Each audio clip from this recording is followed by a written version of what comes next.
जय श्री कृष्णा। राधे राधे। कृष्ण का जीवन बहुत ज़्यादा लर्निंग देता है। शायद कहीं और चीज़ से मिले या ना मिले, लेकिन कृष्ण के जीवन से बहुत कुछ सीखने को मिलता है।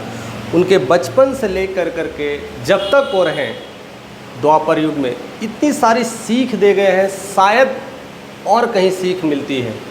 लेकिन सबसे बड़ी बात है ना दोस्त, कि जो उनका बचपन था कितना कष्ट से गुजरा था। मीन्स पूरा जीवन भी देखो तो कष्ट ही में था। बचपन जिस तरह से वो कारागार में रहें और कारागार में जिस तरह से रहें, उसके बाद उनको अपने माँ बाप से बिछुड़ना पड़ा। उसके बाद देखिए क्या क्या तकलीफ़ होती है। गोकुल में रहना पड़ा अपने दूसरे माँ बाप के साथ जो उनके थे नहीं। ऐसी स्थिति में कितना मुश्किलें आती है। उसके बाद भी लाइफ ऐसा नहीं है कि बहुत ज़्यादा आसान हो गया था। जैसे जैसे वो बड़े हो रहे थे वैसे वैसे तकलीफ़ें बढ़ रही थी। कई सारे राक्षसों का आक्रमण हो रहा था और कई सारे राक्षसगण उन्हें मारने की कोशिश करते थे। ऐसी ही जीवन उनका धीरे धीरे बड़ा होता गया। लेकिन जब वो थोड़ा बड़े हुए तो अपने मामा को भी मार दिया था। कितनी कष्ट है। और उसके बाद जब उनकी शादी होनी थी तो ऐसी स्त्री से होने वाली थी जिनको उन्होंने चेहरा भी नहीं देखा था, और जिनसे वो प्यार करते थे वो उनके पास नहीं थे। एक जीवन में कितना उतार चढ़ाव और कितनी सारी प्रॉब्लम्स का सामना किया है उन्होंने। एक मामा को मारने का कलंक भी अपने ऊपर था, और दूसरा उनको राधा के साथ ना रहना पड़ा। जिनको वो चाहते थे, जिनको वो प्यार करते थे, वो कभी साथ नहीं रही। इतनी सारी दुखों का वो सामना कर रहे थे, लेकिन कभी भी उन्होंने कभी रोया नहीं, कभी उन्हें परेशान होते हुए नहीं देखा आपने। हमेशा उनके चेहरे पे स्माइल बनी रहती थी और हमेशा वो मुस्कुराते रहते थे। लेकिन हमारे जीवन में एक थोड़ी सी प्रॉब्लम्स आ जाए तो हम इतने ज़्यादा परेशान हो जाते हैं, इतने ज़्यादा तकलीफ़ में आ जाते हैं, लगता है कि सारा कुछ बोझ हम पे ही पड़ चुका है। इसलिए कृष्ण का जीवन हम सभी के लिए काफ़ी सीखने योग्य होता है। कृष्ण के जीवन से हमें ये चीज़ तो पता चल गया है कि जीवन में कितनी भी मुसीबत आए, जितने जीवन में कितने भी तकलीफ़ आए, जीवन में कितने भी प्रॉब्लम्स क्यों ना आए, हम उन सारी बाधाओं को पार कर कैसे स्माइल करें, अपने चेहरे की मुस्कान बनाएं और जीवन में ऐसे ही खुश रहें। अब देखिए उनकी लाइफ में कैसी कैसी ट्रेजेडी होती है। जब मालूम चलता है, जब वो बड़े होते हैं तो उनकी शादी रुक्मणी से लेकर के चलती है, लेकिन उनके भाई जो होते हैं, रुक्मी होते हैं, वो अपनी बहन की शादी शिशुपाल राजा से करा देते हैं और शादी वहाँ होनी होती है। और सबसे बड़े मज़ेदार की बात है कि वो रुक्मणी को नहीं देखे हुए थे, नहीं कभी फेस टू फेस नहीं मिले हुए थे, ना किसी तरह का। आज जो चीज़ें हैं, जो उपकरण हैं, आज जो हम लोग देख लेते हैं सोशल मीडिया के माध्यम से, डीपी, मोबाइल, फेसबुक, बहुत सारा चीज़ें हैं जहाँ पर कहीं ना कहीं चेहरा या कुछ ना कुछ चीज़ें मिल जाती है। लेकिन उस समय ऐसा कुछ भी नहीं था। लेकिन रुक्मणी बहुत ज़्यादा उनसे प्यार करती थी।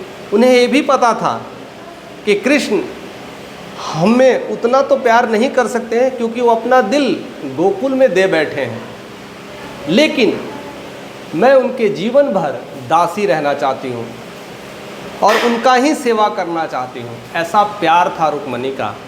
और इसी प्यार से वो एक लेटर लिखते हैं कृष्ण को और कहते हैं, मेरी शादी होने वाली है, अगर आप यहाँ से मुझे न हरण करके ले जाते हैं या न किसी तरह से नहीं ले जाते हैं तो मैं जहर खा लूँगी।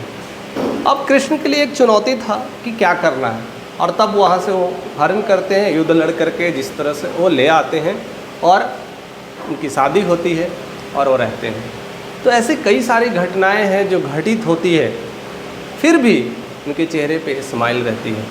कभी भी जो राधा कृष्ण का प्यार है, अक्सर लोग अपने अपने तजुर्बे के हिसाब से कहते थे, लेकिन उनका जो प्यार था, राधा और कृष्ण का जो प्यार है, ना मिलने का है, ना देखने का है, ना साथ में रहने का है। हम यहाँ आप कहाँ, मीन्स ऐसा प्यार जो कभी हम महसूस नहीं किया जा सकता। वो पराकाष्ठा के लेवल के ऊपर का चीज़ है। लेकिन एक हमारी शादी ऐसी होती है कि जिससे हमारी शादी होगी या जिससे प्यार किए होते वो हमारी प्रॉपर्टी हो जाती है। उसको छेड़ के तो देखो क्या क्या कर देते हैं। और सबसे बड़ी प्रॉपर्टी है ऐसी कि लोग उसे ना किसी से मिलने देते हैं, ना उसे फ्रीडम ऑफ एक्सप्रेशन मिल पाता है, ना अपने खुद से बाहर निकल पाती है, ना खुद से कहीं जा पाती है। ये सब तमाम घटनाएं होती रहती है। बहुत सारा रोका टोक लगा रहता है और हम उसे अपनी संपत्ति समझते हैं और इसलिए अपने हिसाब से उन्हें चलाने की कोशिश करते हैं। लेकिन कृष्ण ये सब सारे चीज़ों से प्रेरित हैं। वो यही सिखाना चाहते हैं कि हर इंसान का अपना एक जीवन है। आप प्रेम करें, इसका ये मतलब नहीं है कि उसे ज़बरदस्ती करें। उसे अपने इरादों से जो चाहे वो कराएं, अपने पसंद के चीज़ों से जो चाहे जो कर सकते हैं। उन्हें जो आपको जो अच्छा लगे वही चीज़ें उन्हें दें, ऐसा कोई ज़रूरी नहीं है।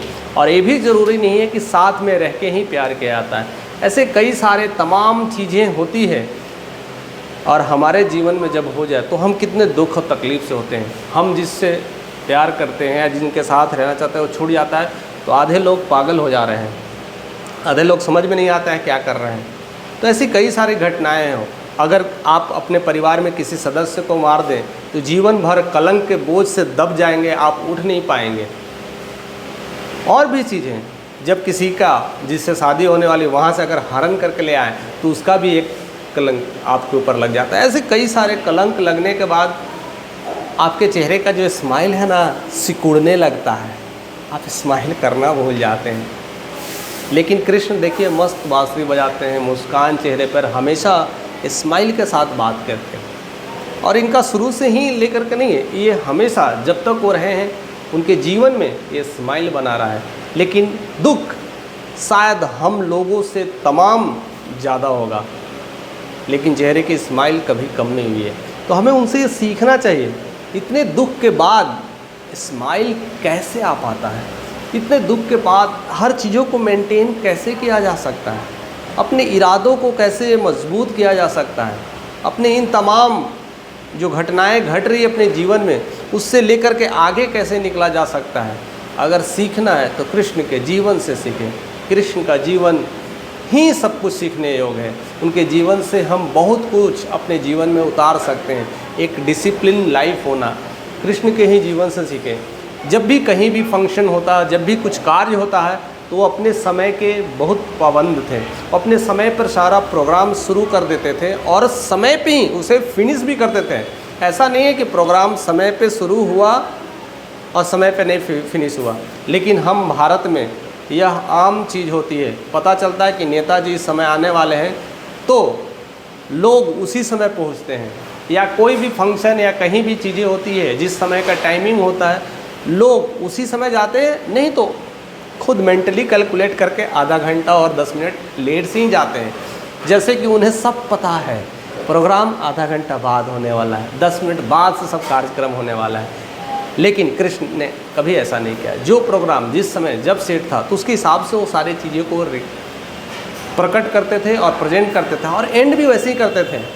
आप कभी कभी देखे होंगे कोई सेमिनार में ऐसा हो जाता है जो टाइमिंग होता है उससे ज़्यादा भी लोग खींचने लगते हैं और लोग बैठे हुए बोर होते रहते हैं। तो कभी वैसा भी नहीं करना चाहिए जिससे इंसान के चेहरे की रंगत उड़ जाए। और डिसिप्लिन के मामले में तो उसके साथ थे और स्माइल भी मेंटेन करते थे। इसलिए उनका जो भी लोग उनके साथ रहते थे उस टाइम में, उस टाइम फ्रेम में रहते थे तो वो स्माइल ही करते रहते, वो मुस्कुराते रहते थे और उन्हें छोड़ के जाने का मन नहीं करता था। लेकिन एक टाइम के पाबंद थे, उसके बाद वो सारी चीज़ें वो द एंड कर देते थे और सभा समाप्त हो जाती थी। हमें भी अपने जीवन में ऐसे ही चीज़ें लाना पड़ेगा।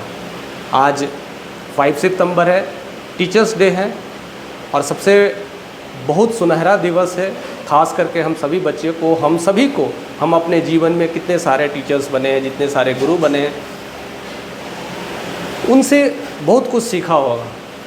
लेकिन उस सीख से ये चीज़ भी डेवलप करें कि जो कृष्ण ने हमें सिखाया है। और साथ साथ उन्होंने ये कहा है टाइम के फ्रेम में सब काम करना और खुशी से रहना, ये अद्भुत जीवन है। जो जीवन मिला है उसे जीना, और वो भी खुशी के साथ जीना बहुत ज़रूरी है। लाइफ में कितनी तकलीफ़ें आएंगी, प्रॉब्लम्स आएंगी, बहुत सारे शिकायतें होंगी, शिकायतों को भी रखना और उसके बाद भी चेहरे की स्माइल मेंटेन करना, ये सब चीज़ें कृष्ण हमें सिखाते हैं। और आगे की कड़ी में भी हम बहुत सारी ऐसी बातें करेंगे जो कृष्ण के जीवन से साथ साथ आया है और कृष्ण के जीवन से बहुत कुछ घटित हुआ है। ऐसी कई सारी जो कहानियाँ हैं, अनगिनत कहानियाँ हैं, जो कृष्ण को, जब हम इन सारे चीज़ों को, इस तथ्य को इस जीवन यापन में रखेंगे और अपने जो रियल लाइफ की घटनाएं हैं उससे जोड़ने की कोशिश करेंगे, जिससे हमारे जीवन में काफ़ी परिवर्तन हो सके। जय श्री कृष्ण।